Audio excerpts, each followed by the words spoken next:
నందు చేరువచ్చిన సహోదరి సహోదరులకు మన రక్షకుడైన యేసుక్రీస్తు నామములో వందన శుభాలు తెలియపరుస్తూ ఉన్నాను. ప్రియులారా, ఇప్పటివరకు ప్రభు మనకు ఆరాధనలో సహాయం చేశారు. యోగ్యమైన ఆరాధన చేయడానికి ప్రభు సహాయం చేశారు. అందును బట్టి ప్రభువుని స్తుతిస్తూ ఈ సమయంలో మరి కొద్ది నిమిషాలు వాక్యాన్ని ధ్యానం చేద్దామండి. రండి, బైబిల్ గ్రంథాలు తెరవండి. సంఖ్యాకాండం 20వ అధ్యాయం 7 నుండి 11 వచనాలు చదువుకుందాం. సంఖ్యాకాండం 20వ అధ్యాయం 7 నుండి 11 వచనాలు చదువుకుందాం.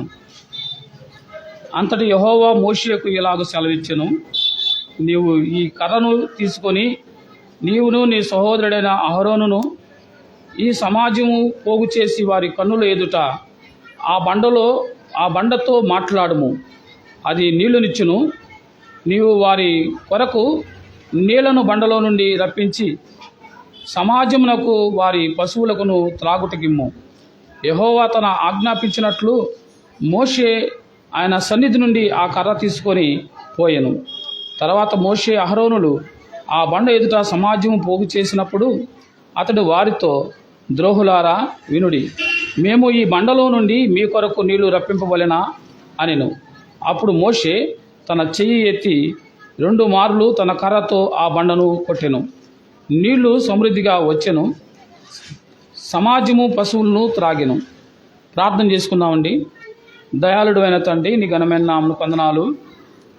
ఉదయకాల తండ్రి నాయన వాక్య ధ్యానంలో భాగంగా కొద్ది నిమిషాలు నా తండ్రి నాయన నీ వాక్యాన్ని ధ్యానం చేయుచుండగా అల్పుడునైనా నన్ను మరుగు చేసి మందిరంలో కూర్చొని వాక్యం వింటున్న ప్రజలకు, ఆయా ప్రాంతంలో తండ్రి నాయన లైవ్ ద్వారా ఉంటున్న ప్రజలకు, ఈ మైక్ ద్వారా ఉంటున్న ప్రజలను దీవించి ఆశీర్వదించమని యేసుక్రీస్తు నామములో అడుగుతున్నాను తండ్రి, ఆమేన్. ప్రభునందు ప్రియమైన సహోదరి సహోదరులారా, ఈ ఉదయకాల వాక్య భాగంలో ప్రాముఖ్యంగా మనం చూసినట్లయితే మోషేతో దేవుడు మాట్లాడాడు. ప్రజలు నీళ్ల విషయంలో మోషేని ఇబ్బంది పెట్టిన పరిస్థితులు మనం చూస్తూ ఉన్నాం. దేవుడు దగ్గరికి వెళ్ళి మోషే ప్రార్థించినప్పుడు దేవుడు చెప్పిన మాట ప్రాముఖ్యంగా మనం చూస్తే, బండతో నీవు మాట్లాడమంటావు అన్నాడు. ఏమన్నాడు చెప్పండి? బండతో మాట్లాడితే నీళ్ళు ఇస్తానంటున్నాడు. మోషే దేని కొరకు వెళ్ళాడు? నీళ్ళ కొరకు వెళ్ళాడు. ప్రజలు అరణ్యంలో వాళ్ళు ఉన్నారు. ఇశ్రాయేలీయులు ఐగుప్తు చెర నుండి మోషే యొక్క నాయకత్వం ద్వారా విమోచించబడి వారు ప్రయాణమై వెళ్తున్న పరిస్థితుల్లో వారికి మార్గ మధ్యంలో దాహమైంది. నీరు విషయంలో వారు మోషే మీద సనగటం మొదలుపెట్టారు, గొడవాడుతున్నారు. అలాంటి పరిస్థితుల్లో మోషే వెళ్ళి దేవుని దగ్గర ప్రార్థన చేశాడు. దేవుడు మోషేతో మాట్లాడుతూ ఉన్నాడు, నీవు ఆ కర్రను తీసుకొని వెళ్ళు అంటున్నాడు. ఎవరెవరు వెళ్ళారంటే, అంతటా యెహోవా మోషేకు ఇలాగ సెలవిచ్చెను, నీవును ఆ కర్ర తీసుకొని నీవును నీ సహోదరుడు అహరోనును ఈ సమాజమును పోగు చేసి వారి కన్నుల ఎదుట ఆ బండతో మాట్లాడమంటున్నాడు. ప్రియులారా, బైబిల్ గ్రంథంలో బండ అనగా మనం చూసినట్లయితే, రండి కొరింథీయులకు రాసిన మొదటి పత్రిక 10వ అధ్యాయం 4వ వచనంలో ఏమిటి బండ అని మనం చూస్తే, కొరింథీయులకు రాసిన మొదటి పత్రిక 10వ అధ్యాయం 4వ వచనంలో ఈ బండను గురించిన సంగతి మనకి ప్రభు చూపిస్తున్నాడు. 10వ అధ్యాయం వచనం 4 అండి. అందరూ ఆత్మ సంబంధమైన ఒకే పానము చేసిరి, ఏలయనగా తమ్మును వెంబడించిన ఆత్మ సంబంధమైన బండలోనిది త్రాగి, ఏమంటున్నాడు? ఆ బండ ఇప్పుడు చెప్పండి. మోషేతో దేవుడు ఏం చెప్తున్నాడు? క్రీస్తుతో మీరు ఇక్కడ బండ అనే దగ్గర ఏమంటున్నాడు? బండ అమ్మ కూర్చోండి దయచేసి, కొద్ది నిమిషాలు త్వరగా ముగిస్తాను. బండతో మాట్లాడమన్నాడు. బండతో మాట్లాడడం ఏంటండి? బండ అంటే రాయి కదా. మామూలుగా అయితే రాయితో మాట్లాడితే రాయి మన మాట వినిద్దా? రాయికి ఏం లేదని చెప్తున్నాం మనం. రాయికి జీవం లేదు కదా, రాయికి చెవులు ఉండవు, కళ్ళు ఉండవు, నోరు ఉండవు. కాబట్టి రాయితో మాట్లాడితే ఏమినిద్ది? మరి దేవుడు ఏంది రాయితో మాట్లాడమన్నాడు? నా మాటలు మీకు అర్థమవుతున్నాయా? మోషేకి తెలియదా? దేవుడు చెప్పిన సంగతి మోషే అర్థం కాలేదా? ఒకవేళ ప్రజలకు అర్థం కాలేదేమో, కానీ మోషేకి తెలుసు. బండ అంటే క్రీస్తు. ఇప్పుడేం చేయాలా? మోషే ఇక్కడ బండ దగ్గర క్రీస్తుని పెట్టుకుందాం ఉంది కాబట్టి బైబిల్లో కొన్ని లెసన్ మొదటి పత్రిక 14 ఏమంటున్నాడంటే ఆ బండ క్రీస్తు అన్నాడు. కాబట్టి ఇప్పుడు దేవుడు ఎవరితో మాట్లాడమన్నాడు? క్రీస్తు చెప్తే మోషే ఏం చేశాడండి? చూడండి కింద వచనాల్లో 11లో, అప్పుడు మోషే తన చెయ్యెత్తి ఎన్నిసార్లు అంట? 2 సార్లు, 2 మార్లు తన కర్రతో బండ దగ్గర ఏం పెట్టవచ్చు? క్రీస్తును కొట్టగా. ఏమండి, ఈ మాట వినటానికి చాలా కష్టంగా ఉంది కదా. మోషే ఏంది? క్రీస్తును కొట్టడం ఏంది? ఏమ్మా, అవునా కదా? మోషే ఏంది? క్రీస్తును కొట్టడం ఏంది? అసలు మోషే జీవితాన్ని మనం చూస్తే ఎంత గొప్ప జీవితం. ఎందుకు మోషే అసలు ఇంత వాక్యం తెలిసినవాడు, ధర్మశాస్త్రాన్ని రాసినవాడు, పంచఖండాలు రాసినవాడు, ఇంత జ్ఞానం కలిగినవాడు, ఐగుప్తు యొక్క సకల విద్యలో ఏమంటే ప్రావీణ్యం కలిగినవాడు ఈ మోషే ఎందుకు బండైన క్రీస్తును కొట్టవలసి వచ్చింది? ఆత్మీయ అర్థాన్ని మోషే ఎందుకు మర్చిపోవాల్సి వచ్చింది? మర్చిపోయేటట్లు ఎవరు చేశారు? ఎందుకు చేశారు అని మనం చూస్తాం కదా. రండి, వాక్య ఆధారంలోనే మోషే ఎందుకు అలా ప్రవర్తించాల్సి వచ్చిందో చూద్దాం. రండి, 20వ అధ్యాయంలో వచ్చిన 1 నుండి చూద్దాం. మొదటి నెల యందు ఇశ్రాయేల్ సర్వ సమాజము సీను అరణ్యముకు రాగా ఎదట ప్రజలు కాదేశులో దిగిరి. అక్కడ మిరియాము చనిపోయి పాతిపెట్టబడును. ఆ సమాజమునకు నీళ్లు లేకపోయినందున వారు మోషే అహరోనులకు విరోధంగా పోగై జనులు మోషేతో ఏం చేస్తున్నారట?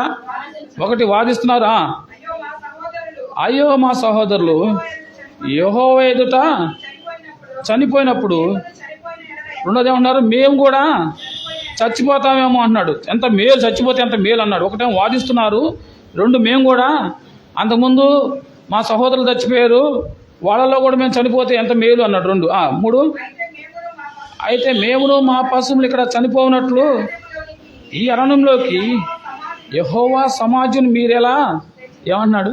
మేము చచ్చిపోవడం కాకుండా మా పశువులు కూడా చచ్చిపోయినట్లుగా మీరు ఎందుకు తెచ్చారు ఈ అరణ్యంలోకి అంటున్నారు కదండి. చదవండి తర్వాత.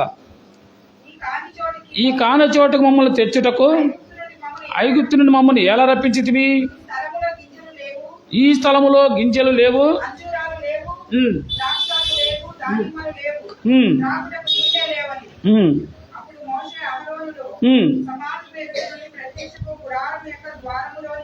వెళ్ళి చాలండి. చూడండి, అసలు ఇశ్రాయేల్ ప్రజలు యొక్క అవిధేయత ఎంత భయంకరంగా ఉందో మనం ఒకసారి పరీక్షించాం. ఈ 6 వచనాల్లో మనకు కనపడుతుంది. వాళ్ళు ఏమన్నారంటే, వాళ్ళు మోషే అహరోనులతో వాదిస్తున్నారు. రెండోది, మా సహోదరులు అరణ్యంలో కూలిపోయారు కదా, కొంతమంది చనిపోయారు కదా, వాళ్ళలాగా మేము చచ్చిపోతే ఎంత మేలు అంటున్నారు. వాళ్ళు ఎందుకు చచ్చిపోయారండి? వాళ్ళు అవిధేయత పనులు చేసి చనిపోయారు, పాపం చేసి చనిపోయారు కదా. తీసుకోవద్దన్న శపితమైన దాన్ని తీసుకొని ఆకాను ఏం చేశాడు? దాచుకున్నాడు. ఆకాను బంగారాన్ని, వస్త్రాలని ఆశించి శపితమైన దానిని దేవుడు తీసుకోవద్దండి, దాన్ని తీసుకొచ్చి గుడారంలో దాచుకోవడం ద్వారా ఆకాను వాళ్ళ కుటుంబం చనిపోయారు. అలాగే ఇశ్రాయేల్ ప్రజలలో ఫిలిస్తీనీ స్త్రీలతో, అన్య స్త్రీలతో పాపం చేయడం ద్వారా ఏమంటే బాలాకుని పిలాము ఇచ్చిన బోధన బట్టి ఇశ్రాయేల్ ప్రజలు ఏమండి పాపం చేయడం ద్వారా 24,000 మంది చనిపోయారు. వాళ్ళు పాపం చేసి చనిపోయారు, శాపగ్రస్తులే చనిపోయారు. వీళ్ళు ఏమంటున్నారు? వాళ్ళని ఏమంటున్నారు? వాళ్ళని వెనకేసుకుని వస్తున్నారు. వాళ్ళ గురించి ఏమన్నారు? అయితే మేము మా సహోదరులు ఎవరట? మా సహోదరులు పాపం చేసినా కానీ, పాపిగా జీవించినా కానీ, శాపగ్రస్తులైనా కానీ వాళ్ళు మా సహోదరులు. ఎంత అన్యాయం అండి! మా సహోదరులు చచ్చిపోయినట్టు మేము కూడా చచ్చిపోతే బాగుండు అని అంటున్నారు. ఎవరొద్దన్నారు? పాపం చేయండి చచ్చిపోతారు అనా కదా? పాపంలో జీతం మరణం కదా. వాళ్ళు పాపం చేసి వాళ్ళు అర్ధాంతరంగా దేవుడిచ్చిన ఆయుష్ను వాళ్ళు కోల్పోయి కానానులోకి ప్రవేశించకుండా మార్గమధ్యంలో చనిపోతే సమస్తం ఎరిగిన వాడు ఇలాన్నీ తెలిసి కూడా ఏం మాట్లాడుతున్నారంటే, మోషే ఏదో వాళ్ళని తీసుకొచ్చి చంపేసినట్టు, మోషే ఏదో వాళ్ళని కీడు చేసినట్టు, మోషే ఏదో వాళ్ళకి అన్యాయం చేసినట్టు, మా సహోదరుని చంపేసావు మమ్మల్ని కూడా చంపేయనట్టుగా మాట్లాడుతున్నారు. వాళ్ళు చచ్చిపోయారు, వాళ్ళలాగా చనిపోతే బాగుండు అంటున్నాడు. రెండోది వాదిస్తున్నారు. ఆ తర్వాత ఏమంటున్నాడంటే, ఇదిగో వాళ్ళకి ఏం గుర్తొస్తున్నాయంట 5వ వచనంలో అంజూరాలు, ద్రాక్షలు, దానిమ్మలు కనపడుతున్నాయంట. ఈ ఫ్రూట్స్ మొత్తంలో కూడా కాస్ట్లీ ఫ్రూట్స్ ఏమైనా ఉన్నాయంటే అంజూరాలు, ద్రాక్షలు, యాపిళ్ళు, ఆ తర్వాత ఇక్కడ ఏమన్నారు దానిమ్మలు కదా. ఈ ఎవరు పెట్టారండి వీళ్ళకి? ఐగుప్తులో బానిసలు కూరని పెడతారా? మేము కూడా ఈ గత వారం నుంచి చాలామందిని పరామర్శించడానికి వెళ్తున్నాం. ఈ 2 వారాల్లో చాలామంది టైఫాయిడ్లు, అలాగే ఇన్ఫెక్షన్లు, వడదెబ్బలు ఇట్లా తగ్గి చాలామంది ఇబ్బంది పడుతూ ఉన్నారు. వాళ్ళని పరామర్శిస్తానికి వెళ్ళినప్పుడు మన సంఘం వాళ్ళకి ఎవరికి తీసుకెళ్ళలేదు ఏమనుకోబాకండి.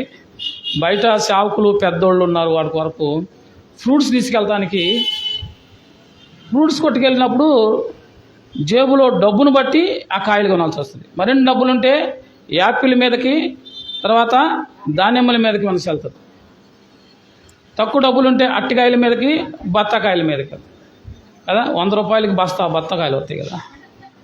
ఏమ్మా, నేనైతే ఒకళ్ళ దగ్గరికి ఒక 50 రూపాయలు అట్టికాయలు, ఒక 50 రూపాయలు బత్తాకాయలు, ఒక 50 రూపాయలు జాంకాయలు కూడా తెస్తే జాంకాయలు ఎవరైనా తీసుకెళ్తారా అని చెప్పాను. ఎందుకు ఈ మాటలకు జ్ఞాపకం చేస్తున్నానంటే, ప్రియులారా ఆలోచించేయండి. వీళ్ళు ఏమంటున్నారంటే, మాకు అంజూరాలు, దానిమ్మలు కదండి, ద్రాక్ష లేకుండా అంటున్నారు. వీళ్ళకి ఎవరు పెడతారండి? వీళ్ళు ఐగుప్తులో బానిసలు అంటే ఎంత హీనం అంటే, వాళ్ళని అర్ధాంతరంగా వాడి కోపం వచ్చి ఊరికినే దారిని పోయేవాడిని చంపకేసి కొట్టినా, కత్తి తీసుకొని పొడిచినా, చంపేసినా అడగడానికి ఏ రైట్స్ ఉండవు. బానిస కదా. కుక్కను పెంచుకున్నామమ్మా, ఆ కుక్కను కొట్టామనుకో నీకు శిక్ష ఉండిద్దా? అది బానిస లెక్కే కదా. మన ఇంట్లో మన ఇష్టం వచ్చినట్టు ఉండవు కదా. అలాంటి జీవితాలు వాళ్ళు ఐగుప్తులో జీవిస్తా వాళ్ళకంట ద్రాక్షాలు ఏమండి, దానిమ్మలు ఏమండి, వాళ్ళకి అంజూరకాయలు కావాలంట. ఐగుప్తు వస్తున్నాయి. మోషేతో మాట్లాడుతున్నాయి. మోషేకి తెలియదా వీళ్ళు ఏందో? వీళ్ళు అక్కడ ఏం తిన్నారో మోషేకి తెలియదండి.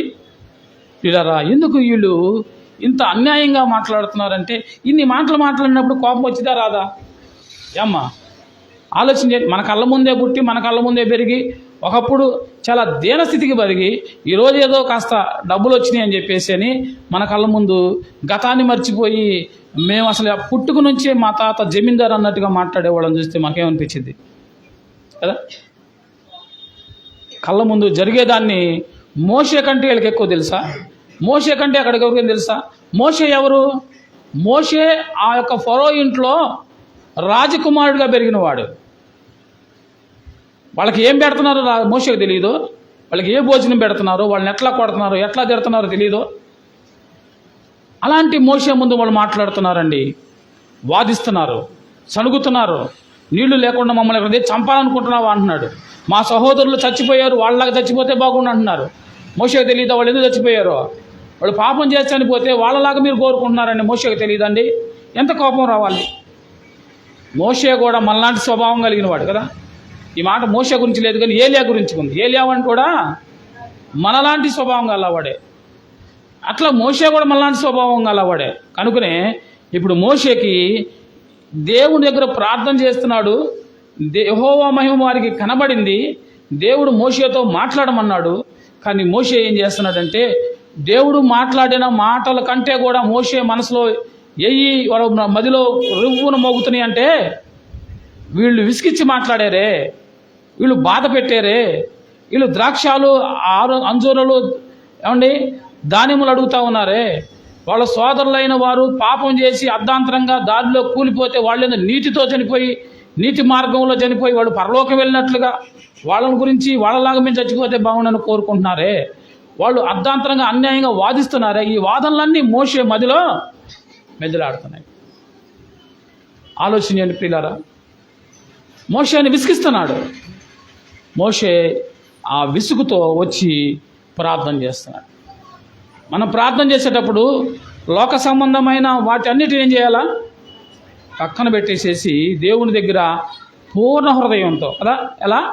నీ పూర్ణ హృదయంతో, నీ పూర్ణ ఆత్మతో నువ్వేం చేయాలా? దేవుని దగ్గర ప్రార్థన చేయాలి. మోషే గలిబిలి కలిగిన మనసుతో ప్రార్థన చేస్తూ ఉన్నాడు. దేవుడు మాట్లాడుతూ ఉన్నాడు. దేవుని మహిమ కనబడింది. దేవుడు అన్నాడంటే అంతటి యెహోవా మోషేకు ఎలాగ సెలవిచ్చును, నీవు నీ కర్రను తీసుకొని నీవు నీ సహోదరుడైన అహరోనును ఈ సమాజం పోగు చేసి వారి కన్నులు ఎదుట ఆ బండతో మాట్లాడు అని అన్నాడు. ఆ బండతో మాట్లాడు అని అంటే ఇప్పుడు మాట్లాడాల్సిన మోషే మదిలో దేవుని మాట పక్కకెళ్ళిపోయింది. ఇప్పుడు ఏం చేస్తున్నాడు? మానవుల మీద కోపం ఎక్కువైపోయింది. కోపం ఎక్కువైపోతే ఏం చేయాలా? ఎవరిని కొట్టాలా? వాళ్ళని కొట్టాలా? ఎవరిని కొట్టావు? యేసుని కొడతావా? మనం కూడా ఏమంటామంటే ఏ కష్టం రాని దేవుడు మాకు అన్యాయం చేశాడండి, దేవుడు అసలు మనం పట్టించుకోవట్లేదండి. దేవుడు మనం పట్టించుకోము. అసలు దేవుడు అన్యాయస్తుడు అనొచ్చా? ఆయన అన్యాయస్తుడు కాదు, ఆయన మానవ మాత్రుడు కాదు అన్యాయస్తుడు అనటానికి. దేవుడు న్యాయమైన వాడు, న్యాయమైన తీర్పు తీర్చేవాడు. ప్రియులారా, ఎట్టి పరిస్థితుల్లో దేవుడు అన్యాయం చేశాడని, దేవుడు నన్ను పట్టించుకోవట్లేదని, దేవుడు మాకెళ్ళి చూడట్లేదని ఎప్పుడు కూడా పొరపాటున ఒకడిని ఆయన అన్నాడు, దినమెల్లా చేయి చాచి పిలుస్తూనే ఉన్నా. ఉదయమనే తలుపు దగ్గర నిలబడి తడుతూనే ఉన్నాడు. ఎంతసేపు? 24/7. ప్రతిరోజు 24 గంటలు, వారం, నెలలు, సంవత్సరాలు, నీ జీవితం అంతా నువ్వు తలుపు తీసే వరకు ఆయన తడుతూనే ఉన్నాడు. నువ్వు మారాలన్న దేవుడి ఉద్దేశం. ప్రియులారా, అయితే మోషే చేయకూడని పని చేశాడు. ఏం చేశాడంటే 2 మారులు ఏం చేశాడండి? 2 మారులు ఆ బండను కొట్టడం జరిగింది. దేవునికి అవిధేయత చూపించాడు. చెప్పిన పని కాకుండా వేరొక పని చేశాడు. బండ క్రీస్తు అని తెలిసినా కానీ బండను కొట్టాడు. కానీ దేవుడు ఎంత నమ్మదగిన వాడు అని అంటే ఆయన చేసిన కార్యాలు మనం చూద్దాం. వచ్చిన 12లో 11 నుంచి చదువుకుందాం. 11, 12, 13 వచనాలు. అప్పుడు మోషే ఆ చెయ్యెత్తి 2 మార్లు ఆ కర్రతో ఆ బండను కొట్టగా నీళ్లు సమృద్ధిగా ప్రవహించును, సమాజము పశువులు త్రాగిను. చూసారా? నీళ్ళు అట్లా సమృద్ధిగా ప్రవహించినాయి. సమాజం ఏం చేసింది? నీళ్లు తృప్తిగా తాగారు. అయితే వచ్చిన 12 చూస్తే అప్పుడు యెహోవా మోషే అహరోనుతో మీరు ఇశ్రాయేలీయుల కన్నుల ఎదుట నా పరిశుద్ధతను సన్మానించినట్లు నన్ను నమ్మక కొనకపోయిరి గనుక ఈ సమాజము నేను వారికిచ్చిన దేశంలోకి మీరు తోడుకొని పోరని చెప్పాను. ఏమన్నాడు? 2 మాటలు ఇక్కడ కనపడుతున్నాయి. నన్ను సన్మానించినట్లు నన్ను నమ్ముకొనక అని అంటున్నాడు. ఈ సమాజము నేను వారికి ఇచ్చిన దేశంలోకి మీరు వెళ్ళరు. ఎవరెవరు? అహరోను. అహరోను ఎవరండి? అహరోను ఎవరు? మోషే అన్న అహరోను, అక్క మిరియాము. వచ్చిన 20వ అధ్యాయం 1వ వచనంలో మనం చూస్తే మిరియాము అప్పటికే ఏమైంది? మృతి పొందింది అని ఉంది, చనిపోయింది. ఎవరు? మోషే అక్క. ఒకవైపు అక్క చనిపోయిన బాధలో మోషే ఉంటే, ఒకవైపు ప్రజలు ఏం చేస్తున్నారు? మోషే ఇక్కడ అవిధేయత చూపించడానికి 2 సార్లు మాట్లాడాల్సిన పోయి కర్రతో కొట్టడానికి ఎన్నో కారణాలు ఉన్నాయి. అవి లోక సంబంధమైన. ఎవరు? కుటుంబ సమస్య. స్వయాన అక్క ఏమైంది? చనిపోయింది. 2, ఏ ప్రజల కోసం తను త్యాగం చేసి వచ్చాడు ఆ ప్రజలు మోషే మీద తిరుగుబాటు చేస్తున్నారు. ఇలాంటి సందర్భంలో మోషే మాట్లాడాల్సిన మాటను మాట్లాడకుండా కర్రతో కొట్టాడు. ఈ మాటలు మీరు జాగ్రత్తగా అర్థం చేసుకోవాలి. లోకంలో మనకు ఎన్నో సమస్యలు ఉంటాయి, లోకంలో ఎన్నో ఇబ్బందులు ఉంటాయి. వాటన్నిటిని తీసుకొచ్చి కారణాన్ని బట్టి దేవునికి ఆపాదించకూడదు. మోషే చేసిన పొరపాటు అదే. ఇంట్లో అక్క చనిపోయిన బాధను, ప్రజలు ఇప్పటి పెట్టి మాట్లాడిన మాటలు, ఈ చికాకులు పకాకులు అన్నీ తీసుకొచ్చి ఎక్కడ చూపించాడు? దేవుని మీద చూపించాడు. దేవుడు నీకు అంత ఊరకొచ్చాడా? ఏమండి, దేవుడి మీద చూపిస్తావా? తద్వారా ఏమైపోయాడు? ఏ ప్రజలను తీసుకొని ఎక్కడికి బయలుదేరి వెళ్తున్నావో, ఎక్కడికి తీసుకెళ్ళమని చెప్పానో, ఏ దేశాన్ని మీకు ఇస్తానని వాగ్దానం చేశానో, ఆ పాలు తేనెలు ప్రవహించు కానాను ప్రదేశంలోకి మీరు పోరు అని అన్నాడు. ఎంత బాధ అండి! దేని ద్వారా జరిగిందంటే అవిధేయత ద్వారా జరిగింది. ఒక చిన్న పొరపాటు చేశాడు. పొరపాటు చిన్నదే కానీ దానికి పర్యవస్థానం ఏమండి, శిక్ష చాలా పెద్దది. ఎవరి వల్లైనా అయ్యుండొచ్చు, కానీ శిక్ష అయితే మోషేకు అహరోనులకు వచ్చినాయి. ప్రియులారా, ఆలోచించేయండి. వచ్చిన 13 చదువుదాం.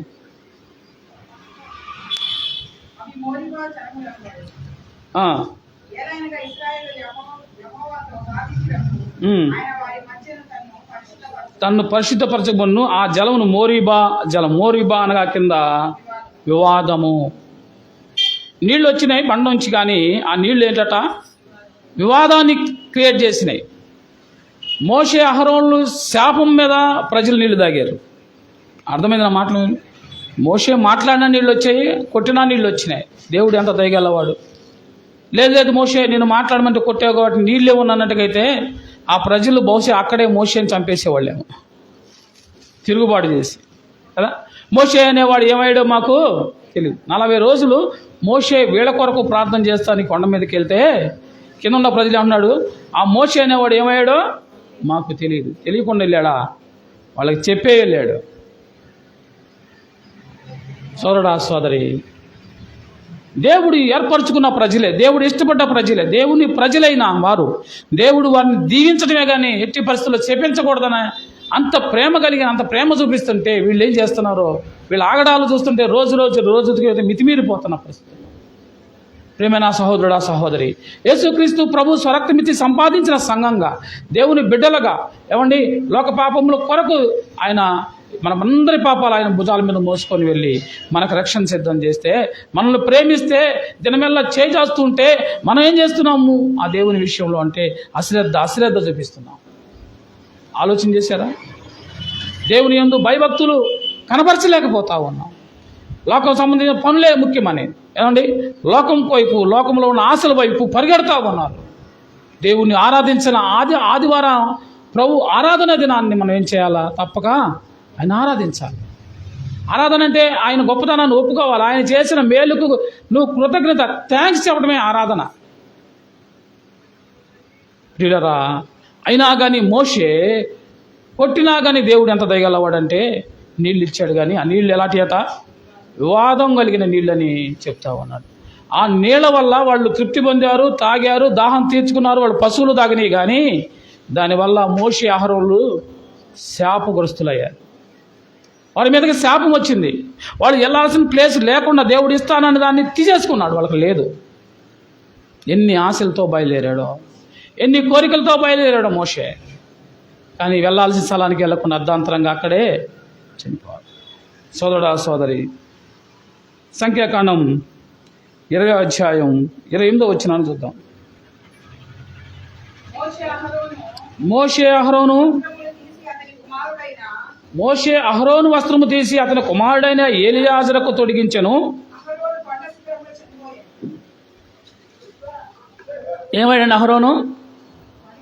ఏమ్మా, అహరోను చనిపోతున్నాడు. దేవుడు ముందే చెప్పాడు కదా, మీరు ఆ దేశంకి వెళ్ళరు, మీరు అర్ధాంతరంగా చనిపోతారు. ఎవరెవరు? అన్న తమ్ముళ్ళు ఇద్దరు. అప్పటికే మధ్యలో అవిధేయత వల్ల అదే అరణ్యంలో అక్క చనిపోయింది. ఇప్పుడు అన్న చనిపోయాడు. మోషే కళ్ళ ముందు ఎన్ని జరుగుతున్నాయి చూడండి. అన్న చనిపోయాడు కొండ మీద. అన్నకైతే అసలు అవకాశం లేదు, అది చూడలే దూరం నుంచి కూడా. దేని ద్వారా అహరోను చనిపోవాల్సి వచ్చిందని అంటే, ఇదిగో ఈ బండను కొట్టే పనిలో వీళ్ళిద్దరు ఏకీభవించడం ద్వారా, వాళ్ళిద్దరు కలిసి దేవుని పనిని నిర్లక్ష్యంగా చేయడం ద్వారా అన్న చనిపోయాడు. ద్వితీయోపదేశకాండం 3వ అధ్యాయం 6వ వచనం చూద్దాం. ద్వితీయోపదేశకాండం 3వ అధ్యాయం 6వ వచనం, త్వరగా 3:26. 3:26. యెహోవా మిమ్మల్ని బట్టి నా మీద కోపపడి నా మనవి వినకపోయెను, మరియు యెహోవా నాతో ఇట్లా నేను చాలును, ఇక నీ సంగతిని గూర్చి నాతో మాట్లాడవద్దు, నీవు యొర్దాను దాటకూడదు. చాలండి. ఏమంటున్నాడు? మోషే దేవునితో మాట్లాడుతున్నాడంట. ఇక చాలు అని అంటే అర్థం ఏంది చెప్పండి? ఇక చాలు అంటే చాలాసార్లు మోషే దేవుడు బతిలాడుకున్నాడు. మోసే దేవుడు అన్నాడు, మోషే ఇక చాలు అంటున్నాడు. ఎన్ని చెప్పుకున్నాడు మోషే? అయ్యా నా సంగతి తెలుసు కదా, అయ్యా నేను ఎంత వదిలిపెట్టుకొని వచ్చాను, నేను రాజకీయ వదిలిపెట్టుకొని వచ్చాను, నీ మాట ఏమన్నాను, నేను వద్దంటే నన్ను తీసుకొచ్చావు, ఇప్పుడు ఇస్తానన్నది ఇవ్వకుండా చేస్తున్నామని ఎన్ని రకాలుగా బహుశా నేను అనుకుంటున్నావు. ఇలాగా బైబిల్లో అలా రాయలేదు, కానీ ఎన్ని రకాలుగా మోషే దేవుని అడిగాడో. కానీ యెహోవా మిమ్మల్ని బట్టి నా మీద కోపపడి నా మనవి వినకపోయాను, మరియు యెహోవా నాతో ఇట్లా అన్నాడు అన్నాడు. ప్రజలతో మాట్లాడాడు, నాతో అంటున్నాడు, చాలును, ఇక నువ్వు ఈ సంగతి గురించి నాతో మాట్లాడవద్దు, నీవు యొర్దాను దాటకుండదు, దానికి నీవు సిగ్గోకొండ ఎక్కి కనులెత్తి పడమటి వైపును, ఉత్తరం వైపును, దక్షిణ వైపును, తూర్పు వైపును తేరి చూడుము. అంతే. సరే, ఏడుస్తున్నావు, బాధపడుతున్నావు కాబట్టి మీ అన్నకి లేదు చూడడానికి, కనీసం ఈ బాధకి, ఈ ప్రార్థనకి జవాబు వచ్చింది. ఏమంటా ఉన్నాడు? ఆ కొండకి ఏం చేయమంటున్నాడు? దూరం నుండి ఆ దేశాన్ని చూడడానికి అనుమతి ఇచ్చాడు. దూరం నుండి చూడడానికి అనుమతి ఇచ్చాడు దేవుడు. ప్రియులారా, మనం ఎంత భక్తిపరులమైనా, మనం ఎంత విశ్వాసులమైనా, మనం ఎప్పుడు ఎలా ఉండాలంటే సిద్ధ మనసుతో ఉండాలా, అటెన్షన్తో ఉండాలా, సిద్ధపాటుతో ఉండాలా, నిర్లక్ష్యంగా ఉండకూడదు. శ్రద్ధగా పనిచేసే వాళ్ళు ఏం చేస్తారట? పెద్ద చెప్పండి. శ్రద్ధగా పనిచేసే వాళ్ళు ఏలుబడి చేస్తారు. నా మాట మీకు అర్థమైందా? దేవుని పని శ్రద్ధగా చేసినప్పుడు దేవుడు ఏం చేస్తాడు? తలగా ఉంచుతాడు, కానీ తోకగా ఉంచాడు. మోషేకి దేవుడు ఏం చెబుతున్నాడంటే, ఆ కొండకి అదిగో దూరం నుంచి చూడడానికి మాత్రమే అనుమతి ఇచ్చాడు. ఎంత బాధాకరం అండి. 31వ అధ్యాయం 14 నుంచి 16 వచనాలు చదువుకున్నాం. ఏమైపోయింది పరిస్థితి అంటే, 31 ద్వితీయోపదేశకాండం 31వ అధ్యాయం 14-16 వచనాలు. 31వ అధ్యాయం ద్వితీయోపదేశకాండం. మరియు యెహోవా చూడుము, నీ మరణ దినములు సమీపించను, నీవు యెహోషువను పిలిచి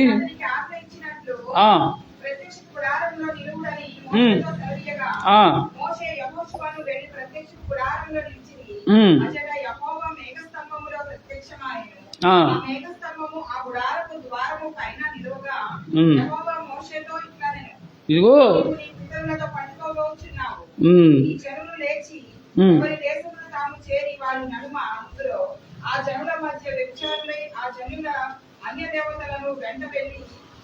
చాలండి. ఏమన్నాడంటే దేవుడు, యెహోవా చూడుము, నీవు మరణమవబోతున్నావు. రెండోది, నీవు పండుకొనబోతున్నావు. మరణాన్ని గురించి దేవుడు ఏం చెబుతున్నాడు? మరణం అంటే నిద్రించడమే. అయితే నువ్వు చనిపోబోతున్నావు కాబట్టి నువ్వే ఒక వ్యక్తిని ఏం చేయాలా? సిద్ధపరచాలి. ఎవరిని? యెహోషువని సిద్ధం చేయి. యెహోషువకి ఈ పనిని అప్పగించు. నీకు తోడై ఉండేవాడిని ఇక నుంచి యెహోషువకు తోడుగా ఉంటా అని అంటున్నప్పుడు ఎంత బాధ అండి.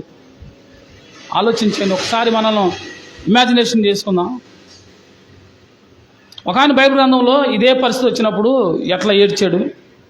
గుర్తొచ్చాడా? గుర్తు రాలేదా? దేవుడు మరణం అవబోతున్నావని ముందుగానే చెప్పిన ఆయన తెలీదా? ఇస్కియా నువ్వు మరణం అవబోతున్నావు, నీ ఇంటిని చక్కబెట్టుకోమనంటే ఇస్కియా ఏం చేశాడు? గోడ తోట తిరిగి ప్రార్థన చేశాడు. అయ్యా, నేను ఎంత భక్తిపరుడునో, నేను ఎంత యథార్థత కలిగిన వాడినో, ఎంత భయభక్తులు కలిగిన వాడినో, నీ పని ఎలా చేశానో నీవే తెలుసు కదయ్యా, నా మీద కనికరించయ్యా, కృప చూపించయ్యా అని ఏడ్చి ప్రార్థన చేశాడు, మొరపెట్టాడు. ఎవరండి? ఇస్కియా. తద్వారా దేవుడు ఇస్కియాకి ఏం చేశాడు? 15 సంవత్సరాల ఆయుష్ని ఇచ్చాడు.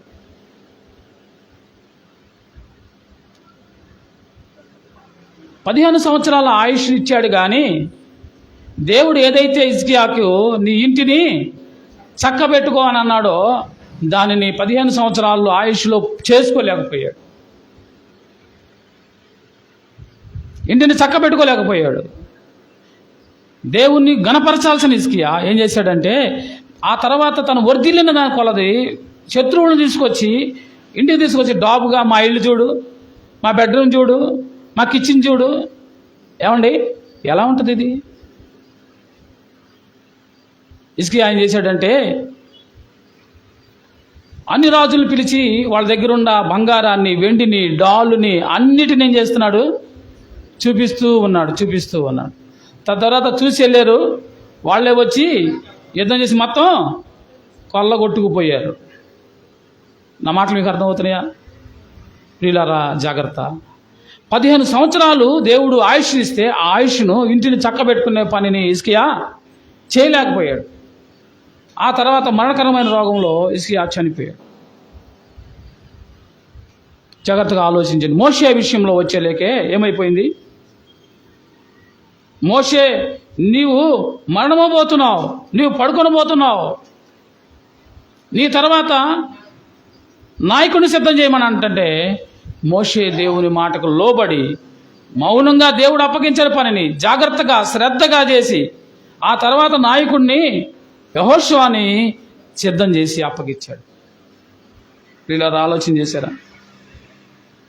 ఎక్కడ కూడా మోషే బాధపడినట్లు లేకపోతే మళ్ళా ఇది చేసినట్టు చూడాల.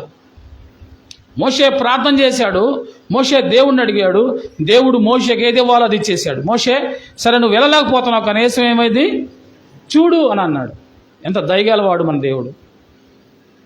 సోదరుడా, సోదరి, ఈ మధ్యాహ్న సమయంలో అవిధేయతలోంచి దేవుడు నిన్ను ఆశీర్వదించిన విధానం చూస్తాం. మూడోదిగా మోషే ఏమైపోయాడో మనం చూసి ముందుకెళ్దాం. 31వ అధ్యాయం 5, 6, 5, 7 వచనాలు. 31వ అధ్యాయంలో 5 నుంచి నేను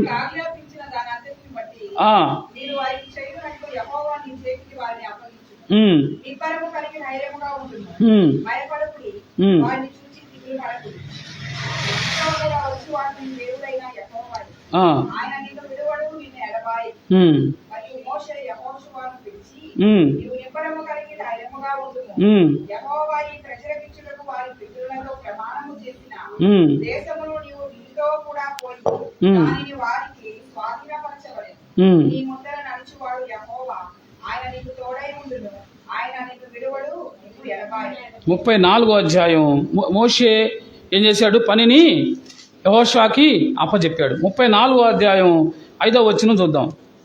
34:5. మరియు యెహోవా అతనితో ఇట్లా నేను నీ సంతానముకి ఇచ్చేదనని అబ్రహాముతో ఇస్సాకు యాకోబులకు నేను ప్రమాణం చేసిన దేశంను ఇదే, కనులారా దాన్ని చూడనిచ్చితిని గాని నీవు నది దాటి అక్కడికి వెళ్ళకూడదు. యెహోవా సేవకుడైన మోషే యెహోవా మాట చొప్పున ఎక్కడట మోషే చనిపోయాడు కదా. వచ్చిన 6లో 7లో మోషే చనిపోయినప్పుడు 120 సంవత్సరములు ఈడుగా అతనికి దృష్టి మాంద్యం లేదు, అతని సత్తువా తగ్గలేదు. ముసలోడు అయిపోయి కళ్ళు కనపడకుండా ఏమండి బలహీనుడై చనిపోవాలా మోషే. 120 సంవత్సరాలు ఏమయ్యాడు? అతను దృష్టి మాంద్యం కలిగిన వాడు కాదు, మనలాగా కళద్దాలు పెట్టుకునేవాడు కాదు. సత్తువ తగ్గినోడు కాదు కదా, మనలాగా అక్కడ దాకా బండెక్కించుకోమని చెప్పి అడిగేవాడు కాదు. 120 సంవత్సరాలు కొండలు ఎక్కుతున్నాడు, దిగుతున్నాడు, దూరం నుంచి చూడగలుగుతున్నాడు. అయినా కానీ ఏమైపోయాడు? చనిపోయాడు. దేవుని మాటకు లోబడ్డాడు. దేవుడు అంటున్నాడు, మోషే యెహోవా మాట చొప్పున మోయాబు దేశంలో మృతి పొందాడు. మోషే జీవితం మనం గనక జాగ్రత్తగా పరీక్షించి ఒక 5 విషయాలు మీకు క్లుప్తంగా టకటక చెప్పేసి నేను 10 నిమిషాల్లో ముగించడానికి ప్రయత్నం చేస్తారండి.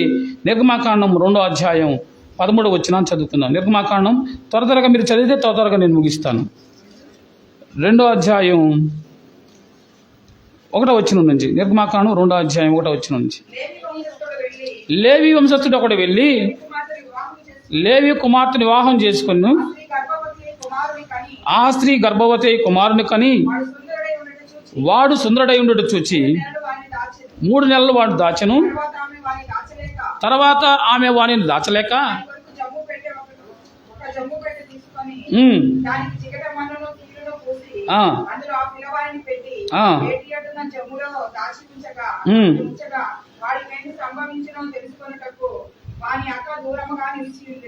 చాలండి. పారవేయబడిన మోషే ఒకటి ఎక్కడ పారవేయబడ్డాడు? నైలు నదిలో. నైలు నది ఎలాంటిదో తెలుసా? నైలు నది చాలా ప్రమాదకరమైంది. ముసళ్ళు ఉంటాయి, అధికంగా ముసలు ఉండే ప్రదేశం నైలు నది. చరిత్రలోకి వెళ్ళి చూస్తే మనకి తెలిసింది. అలాంటి నైలు నదిలో మోషేని 3 నెలలు తల్లి జాగ్రత్తగా దాచిపెట్టి ఇంటి చుట్టూ కాపలా వాళ్ళు తిరుగుతున్నారు. పసిపిల్లోడు ఇంట్లో ఉన్నాడు. 3 నెలలు పిల్లోడు ఎంత కేకలేస్తూ ఉంటాడు. ఆ ఇంట్లో అరుపులు, కేకలు, నవ్వులు, సంతోషం ఉండాల్సిన ఇల్లు ఈ పిల్లవాడిని దాచిపెట్టలేక ఇతని అరిస్తే బయట ఎక్కడి నుంచి ఆ బంట్రోతులు వస్తే కాపలా వాళ్ళు వచ్చి బిడ్డను చంపేస్తాడో, ఆ బిడ్డను దాచిపెట్టిన తల్లిదండ్రులు చంపేస్తాడో అనే భయంతో జాగ్రత్తగా తల్లి ధైర్యంగా ఆ బిడ్డను 3 నెలలు కాపాడలేక పోయింది. ఇక చేసేది లేక ఆ పిల్లవాడిని జమ్ముపెట్టిలో పెట్టి ఆ జమ్ముపెట్టి మునిగిపోకుండా దానికి కీలు రాసి దాన్ని ఎక్కడ వదిలిపెట్టారు? నైలు నదిలో పాడవేసి పడ్డారు. నైలు నదిలో పంపించేసారు. తెగిచ్చింది ఆమె.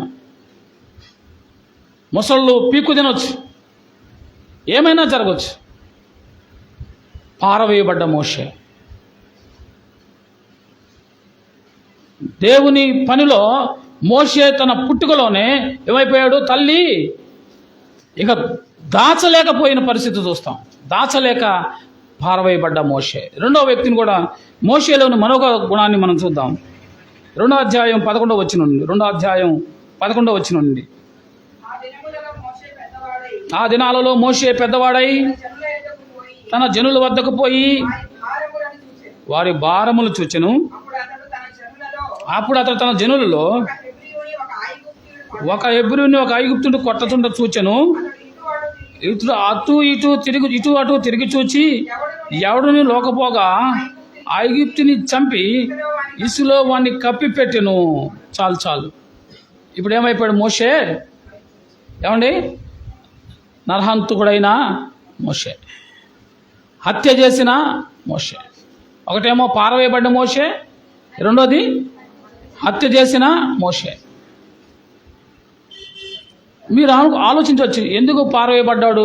ఇతను శాపగ్రస్తుడైపోయాడా అనుకోవద్దు. ఎందుకు పారవేయబడ్డాడు అని అంటే, ఏ ప్రజలైతే ఐగుప్తులో ఉన్న ప్రజలు, ఇశ్రాయేలు ప్రజలు తనను విసిగిచ్చారే, ప్రాణాలు ఏమండి ఇప్పుడు రెండోది నరహంతుడుగా మారాడు. తన సోదరుని ఒక హెబ్రీయుడిని ఐగుప్తీయుడు కొట్టడం చూసి ఓర్చుకోలేక ఏం చేశాడు? ఒక్క దెబ్బతో గుద్దితే ఐగుప్తీయుడు చచ్చిపోయాడు. ఎవరి కోసం కొట్టాడు అతన్ని? ఈయనకి ఆయనకి ఏం తగాదాలు ఉన్నాయా? వీళ్ళిద్దరికి ఏం గొడవలు ఉన్నాయమ్మా? ఏ గొడవలు లేవు, ఏ తగాదాలు లేవు. కానీ హెబ్రీయుడిని కొడుతుంటే ఓర్చుకోలేకపోయాడు.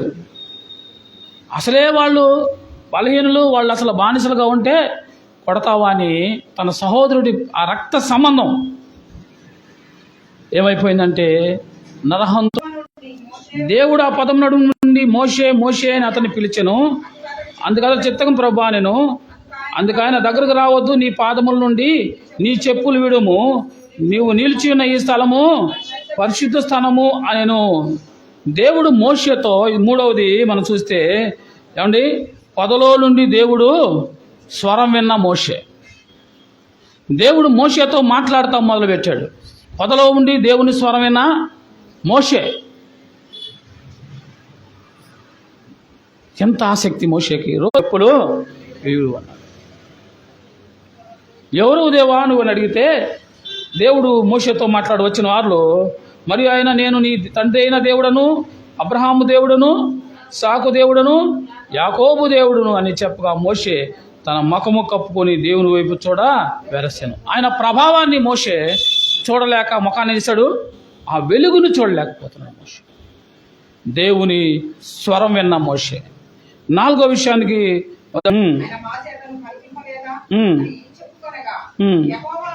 యెహోవా ఆ మాట వినను, మోషే భూమి మీదనున్న వారందరిలోనూ మిక్కిలి సాత్వికుడైన మోషే. భూమి మీదండి, ఒక కుటుంబం కాదు, మీ ఇంట్లో మంచోడు, లేకపోతే మీ పేటలో మంచోడు, మీ ఊర్లో మంచోడు కాదు. ఏమన్నాడు దేవుడు? ఒక కోవకు చెందినయే. టెంప్ట్ చేసినా టెంప్ట్ అవ్వని వాడు కదా, ఏదైనా ఇబ్బంది పెట్టినా వెంటనే తిరిగి బదులు చెప్పని వాడు, లేకపోతే తొందరగా కోపడని వాడు, చాలా సాత్వికుడు రా అని అంటే నెమ్మది కలిగిన వాడు రా, ప్రశాంతంగా ఉండేవాడు రా, ఓర్చుకునేవాడు రా, మంచోడు రా. ఇవన్నీ దీనికి చెందినయే. అంత సాత్వికుడని దేవుడు మోషే భూమి మీద ఉన్న వారందరికంటే మిక్కిలి సాత్వికుడు అని అంటున్నాడు. మరి ఇంత సొంత రక్షకుడు అంగీకరించావు, దేవుని బిడ్డగా ఉన్నావు లోకంలో, నీలో ఏముండాలా చెప్పండి అమ్మా? ఓర్పు ఉండాలి, సహనం ఉండాలి, సాత్వికం ఉండాలి, దీర్ఘశాంతం ఉండాలి కదా. నీ గురించి నా గురించి కూడా చెప్పాలి దేవుడు. గొప్ప సాత్వికుడు అని చెప్పాలి లేదా?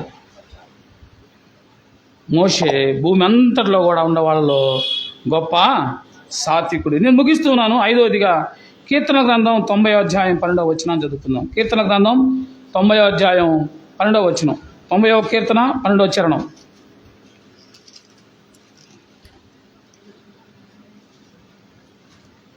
మాకు జ్ఞాన హృదయము కలుగునట్లుగా చేయము.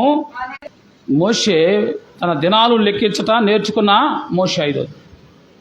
ఐదు విషయాలు మీకు చెప్పాను. ఒకటి, పారవేయబడిన మోషే, నరహంతకుడైన మోషే, పొదలో దేవుని స్వరమైన మోషే, నాలుగోది సాత్వికుడైన మోషే, ఐదోది తన దినాలను లెక్కించమంటున్న మోషే. ఆలోచన చేశారా?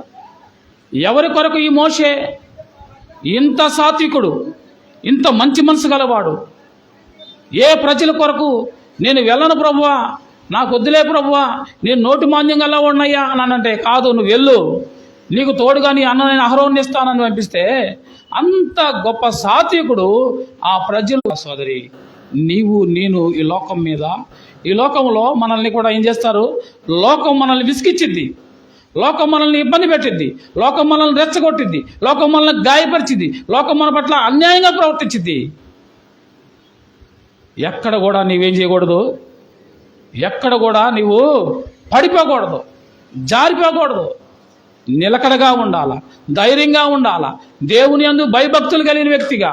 దేవుడు నీకు ఇస్తానన్న ఆ వాగ్దాన భూమి, ఏమంటే పరలోక పట్టణం, నువ్వు చేరినంత వరకు నువ్వేం చేయాలా?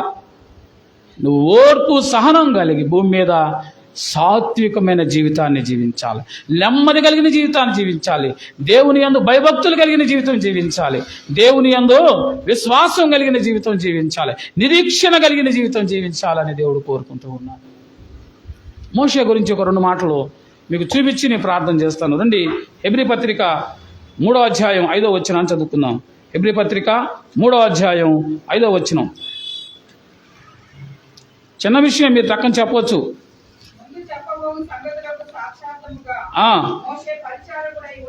మోషే పరిచారకుడై ఉండి దేవుని ఇల్లంతట్లో, దేవుని ఇల్లు అంటే దేవుడు అప్పగించిన పనిలో తన హృదయం, ఏమంటే ఇప్పుడు దేవుని ఇల్లు అంటే అది నీ హృదయమే దేవుని ఆలయం.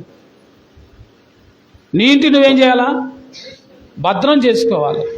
హిజ్కియా నీ ఇంటిని చక్కబెట్టుకోమంటున్నాడు.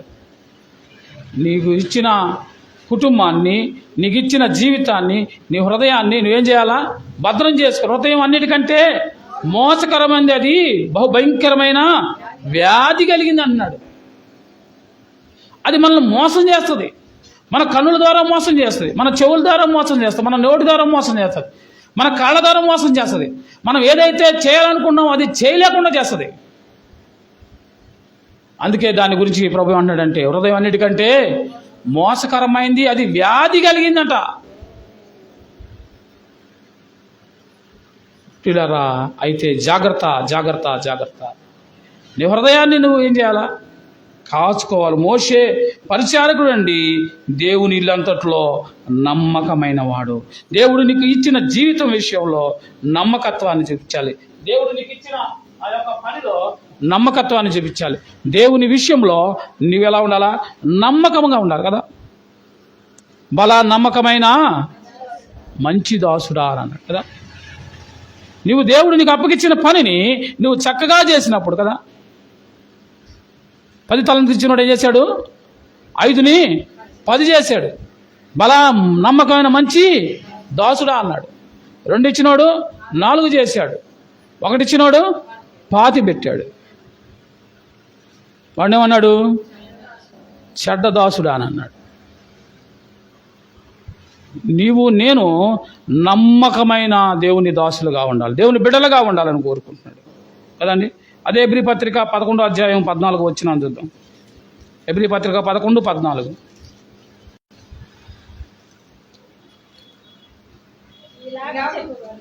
చదవండి. ఇలా చెప్పు, తమ స్వదేశమును వెతుకుచున్నామని 24 అండి, 11:24 చూద్దాం. మోషే పెద్దవాడైనప్పుడు విశ్వాసమును బట్టి ఐగుప్తు ధనము కంటే క్రీస్తు విషయమైన నింద గొప్ప భాగ్యం ఎంచుకొని అల్పకాల పాపభోగం అనుభవించడం కంటే దేవుని ప్రజలతో శ్రమ అనుభవించుట మేలని ఎంచి ఫరో కుమార్తె యొక్క కుమారుడుని అనిపించుకున్నటకు ఒప్పుకోలేదు. ఎలయనగా అతడు ప్రతిఫలంగా కలగబో బహుమానం మీద. చూసారా, మోషే దృష్టి ఎక్కడుందంట? మోషే పరలోకాన్ని మీద దృష్టి ఉంది కాబట్టి అతను ఏం చేస్తున్నాడట? మోషే ఏమండి పెద్దవాడినప్పుడు విశ్వాసాన్ని బట్టి ఐగుప్తు ధనము కంటే క్రీస్తు విషయమైన నింద. ఇక్కడ చాలా పాఠం మనకుంది. క్రీస్తు విషయమైన నింద. విశ్వాసి లోకంలో నీ విశ్వాస జీవితంలో కొనసాగుతున్నప్పుడు లోకం నీ మీదకు వచ్చి నిన్ను అవమానించి నిన్ను రెచ్చగొట్టి నిన్ను ఇబ్బంది పెట్టినప్పుడు దాన్ని గొప్ప భాగ్యంగా ఎంచుకోవాలి. దేవుని కొరకు ఓర్చుకునే శక్తి నీకు ఇచ్చినందుకు గొప్ప భాగ్యంగా ఎంచుకోవాలి. దేవుని కొరకు రోషంగా నిలబడినందుకు ఒప్పుకో. నువ్వు మౌనంగా ఉండి చూస్తున్నప్పుడు నిన్ను చేతగాని వాడు, నిన్ను చేతగానిదని లోకం అంటున్నప్పుడు నువ్వు చేతగాని వాడిని అనుకోండి అని చెప్పి మౌనంగా ఉంటే అది గొప్ప భాగ్యం అంటున్నాడు. ఒకప్పుడు నా జీవితం ఎంత లోకంలో ఎంత ఫాస్ట్గా ఉండేవాడిని అంటే, ఎక్కడైతే ప్రమాదకరమైన ప్లేస్లో ఎవరైతే ప్రమాదకరమైన మనుషులు ఉంటారో వాళ్ళ దగ్గరికి వెళ్ళి వాళ్ళ మీద దాడి చేసేవాడిని. సోదరుడా సోదరి, చీరాల మాల్పల్లిలోకి వెళ్ళి చీరాల మాల్పల్లిలో మంచి ఎక్కువ ఇంటి పేరు ఉన్న వాళ్ళని వాళ్ళ ఇంటికి వెళ్ళి కొట్టొచ్చాను. అంత ర్యాష్గా ఉండేవాడిని, ఎవరిని లెక్క చేసేవాడిని కాదు. కొన్ని విద్యలు నేర్చుకున్నాము, ఫైటింగ్ విద్యలు నేర్చుకోవడం జరిగింది. అంత ర్యాష్గా ఉండేవాడిని ఈరోజు ఏమైపోయాయి ఇక్కడ ఏమండి?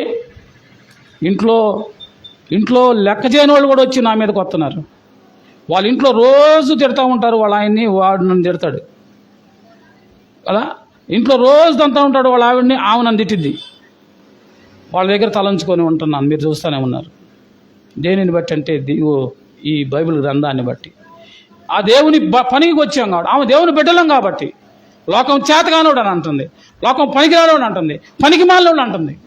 అయినా మౌనంగా భరిస్తున్నాం. మోషే ఎలాంటి వాడు? ఐగుప్తులో ఉన్న సకల విద్యలో నేర్పరమైన వాడు. మోషే ఏమన్నాడంటే, అల్పకాల పాపభోగములు అనుభవించడం కంటే దేవుని విషయమైన శ్రమ అనుభవించడం గొప్ప భాగ్యం ఎంచుకున్నాడు కదా. విశ్వాసం బట్టి ఐగుప్తు ధనము కంటే క్రీస్తు విషయమైన నింద గొప్ప భాగ్యంగా ఎంచుకున్నాడు. అలా పాపగోపం, లోకంలో ఉన్న ఆ యొక్క ధనానికి మోషే పెట్టిన పేరు అల్పకాల పాప భోగం అని అంటున్నాడు. ఎందుకు ఎలా చెప్పగలిగాడు? ఎలా ఇతను సాత్వికంగా ఉన్నాడు? ఎలా డబ్బుని విషయంలో లెక్క లేకుండా దాన్ని వదిలేశాడు? రాజు అనిపించుకోకుండా సేవకుడైపోయాడు, గొర్రెలు కాస్తూ ఉన్నాడు. ఏమండి, ఎందుకు ఇలా చేయగలిగాడంటే అతడు కలగబోయు దాని మీద దృష్టించాడు. ప్రియ సోదరుడా, సోదరి, నా దృష్టి పరలోకం వైపు ఉండాలా. పరలోకం చేరేటందుకు మనం ఈ లోకంలో ఒక యాత్ర చేస్తున్నాం అనే సంగతి మనం గుర్తెరగాలి. చదువుకున్న భాగంలో నిర్గమాకాండంలో 20:7 మోషే ఆ ప్రజలు ఇంత సాత్వికుడు, ఆ ప్రజలు పెట్టిన బాధను బట్టి మోషే ఏం చేశాడు? బండతో మాట్లాడమంటే బండను కొట్టడం జరిగింది. మోషే అంతటి వ్యక్తి కదండి, పారబేవుడైన మోషే. రెండోది నరహంతుడైన మోషే, పదలో దేవునితో మాట్లాడిన మోషే, సాత్వికుడైన మోషే, తన దినాలు తను లెక్కించడం నేర్పిమన్న మోషే ఇప్పుడేమైపోయాడు? బండని కొట్టవలసి వచ్చింది. తద్వారా మోషే పనిష్మెంట్ అనుభవించాడు. కానీ అయినా కానీ అంటున్నాడు మోషే గురించి అపోస్తలుడైన పౌలు హెబ్రీ పత్రికలో అంటున్నాడు, మోషే కలగబోవు దాని మీద దృష్టించారు. ప్రియ సోదరుడా, సోదరి, నా దృష్టి ఎక్కడుంది? యేసు వైపు మన దృష్టి ఉండాలి. ఆ కలువరి శిలువలో నీ కొరకు కార్చిన రక్తాన్ని జ్ఞాపకం చేసుకో, ఆ కలువరి శిలువను జ్ఞాపకం చేసుకో, ఆ ప్రభువుని జ్ఞాపకం చేసుకుంటే యేసు వైపే నీవు చూస్తూ నీ ముందుంచబడిన పందెములో ఓపికతో నువ్వు ఏం చేయాలా? పరిగెత్తాలి. అంతవరకు నమ్మకంగా ఉన్నవారే రక్షించబడతారు, జీవకిరీటాన్ని పొందుకుంటాడు. అట్టి కృప మనందరికీ దయచేయను గాక. ప్రార్థన చేసుకుందాం. తల్ల వంచండి, కళ్ళు మూసుకోండి, ప్రార్థన చేసుకుందాం.